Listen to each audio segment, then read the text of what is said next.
इसके बारे में जानकारी दी लोगों ने, क्या होता है और कैसे से बचना होगा? देखिए, कोलोरेक्टल कैंसर अपने आप में एक अलग विषय है। जो लैट्रिन का रास्ता या बड़ी आंत, उसको हम लोग रेक्टम और कोलोन कहते हैं। पश्चिमी देशों में ये कैंसर बहुत ही ज़्यादा मात्रा में पाई जाती है, लेकिन ये कहना कि भारत में ये कैंसर कम होता है या नहीं होता है आज के दिन में वो सही नहीं है, क्योंकि हमारी जनसंख्या इतनी है कि उस हिसाब से अगर हम देखें तो 1 लाख में 4 से 5 लोगों को भारत में भी कोलोरेक्टल कैंसर होता है। यूरोप में 1 लाख में 20 लोगों को होता है, तो वहाँ पे इसकी इंसिडेंस ज़्यादा है। लेकिन इसका ये मतलब नहीं है कि हमारे यहाँ कोलोरेक्टल कैंसर लोगों को नहीं होता है।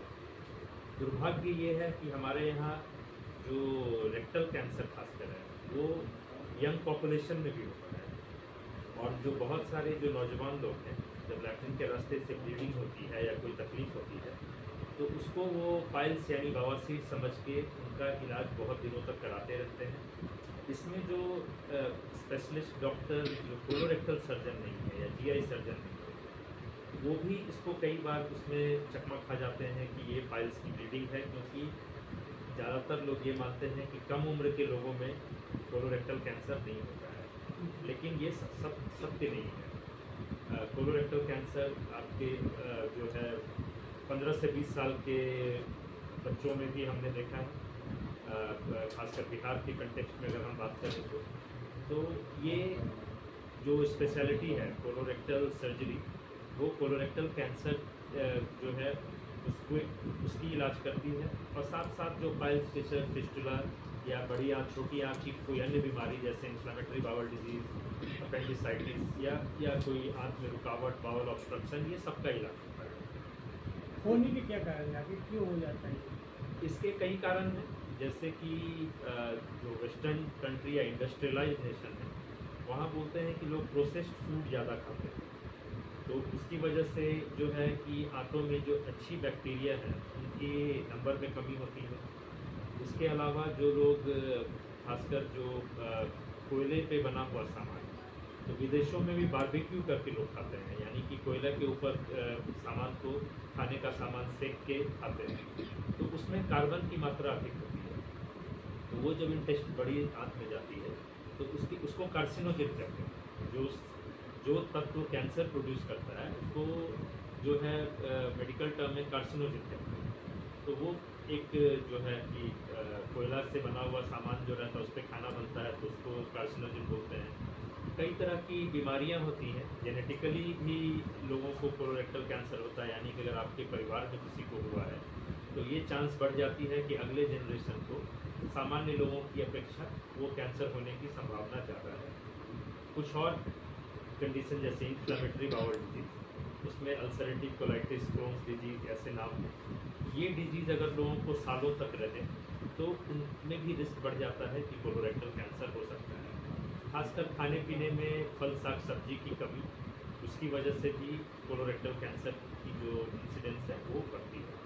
लक्षण क्या है सर इसके? हो गया तो क्या करेंगे? लक्षण पे बात करते हैं। कोलोरेक्टल कैंसर का लक्षण है कि मल द्वार से रक्त का स्राव होना। उसके बाद जो है कि सबसे इम्पोर्टेंट चीज़ है कि लैट्रिन में बदलाव आना।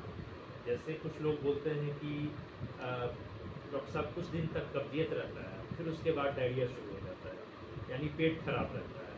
और बिहार में हमने देखा है कि लोग हर चीज़ को गैस का प्रॉब्लम बोलते हैं, तो ये सावधान रहने की ज़रूरत है कि जिसको आप गैस का प्रॉब्लम समझ रहे हैं हो सकता है वो कोलोरेक्टल कैंसर हो, क्योंकि लैट्रिन के में बदलाव आता है कि कुछ हफ्तों तक कब्जियत रहेगी, कुछ हफ्ते तक लैट्रिन लूज हो जाएगी, खून उसमें मिला हुआ हो सकता है या अलग से भी आ सकता है, वजन का कमी होना, भूख सही से नहीं लगना, और जब एडवांस स्टेज में कैंसर होता है तो कैंसर के कारण आँख में रुकावट हो जाती है, और दर्द जो है कैंसर में हमेशा रिलेटिवली लेट से सिम्टम जो है वो प्रोड्यूस होता है। तो कोई ये बहुत सारे व्यक्ति बोलते हैं कि हम ठीक हैं क्योंकि दर्द नहीं हो रहा है, जब जो बिल्कुल गलत है। अगर आपको दर्द नहीं हो रहा है इसका मतलब ये नहीं है कि आपको बीमारी नहीं है, और कैंसर जब बहुत ही लेट अवस्था में पहुंच जाती है, एडवांस स्टेज में हो जाती है, तो एक्चुअली दर्द पेट में तब शुरू होता है, खासकर कोलोरेक्टल कैंसर के संदर्भ में। तो क्या फिर इसका इलाज संभव है? बिल्कुल संभव है। कोलोरेक्टल कैंसर एक ऐसी बीमारी है जो अमॉन्ग ऑल कैंसर अगर हम बात करें तो इसमें इलाज का सक्सेस रेट जो है काफ़ी अच्छा है, जो कंसिडर टू जैसे कि हम अगर खाने की नली, इसोफेगस या स्टमक कैंसर, इसके कंपेयर में अगर कोलोरेक्टल कैंसर का आउटकम हम देखें तो वो काफ़ी बेहतर है, और बेहतर और भी हो जाता है। एक तरह से स्टेज 1 में अगर हम ट्रीटमेंट करते हैं तो 90-95% सक्सेस रेट है, वही स्टेज 2 में हम करते हैं तो 75-80% होता है, करेंगे तो 60-65% सक्सेस रेट होगा, और जो लास्ट स्टेज इसको स्टेज 4 बोलते हैं तो वो घट के आपको 30 से 40% मिल जाएगा। तो स्टेज 4 में भी चांस रहता है कोलोरेक्टल कैंसर में कि आप इस बीमारी का इलाज कर सकते हैं। बचा कैसे जाए सर इससे पूरा करने से? देखिए, बचने का ये रास्ता है कि कहते हैं कि prevention is better than cure. तो पहले है कि लाइफस्टाइल में सुधारना, कि खाने में फल साग सब्जी का उपयोग जो है ज़्यादा से ज़्यादा करना चाहिए, ताकि हाथ जो है उसको लैट्रिन को निकालने में ज़्यादा मेहनत नहीं करना पड़े।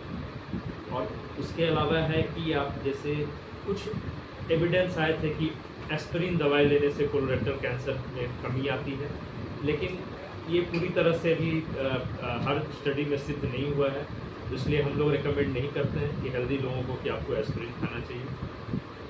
लेकिन उसके बाद है कि प्रोसेस्ड फूड है, यानी कि हमारे इंडिया में प्रोसेस्ड फूड कम लोग खाते हैं। प्रोसेस्ड फूड का मतलब है जैसे कि आपका ये हो गया जो पैक खाना होता है, जैसे विदेशों में लोग ज़्यादा खाते हैं।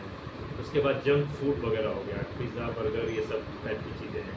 तो इन सब चीज़ खाने से जो है कोलोरेक्टल कैंसर जो है बढ़ता है। लेकिन हमारे इंडियन खाना जो घर में लोग कुक करके बनाते हैं, जिसमें फाइबर्स की मात्रा ज़्यादा होती है, तो उससे कैंसर में बचाव होता है।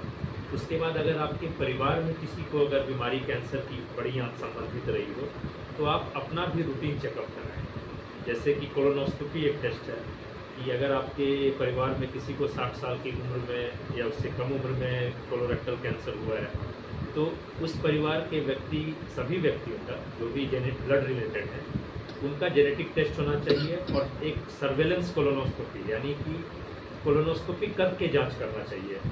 आपको दिक्कत है या नहीं है उससे फ़र्क नहीं पड़ता है, लेकिन अगर आप एक सर्टेन एज ग्रुप में हैं तो आप में वो रिस्क है, तो इस तरह से आप उसका बचाव कर सकते हैं।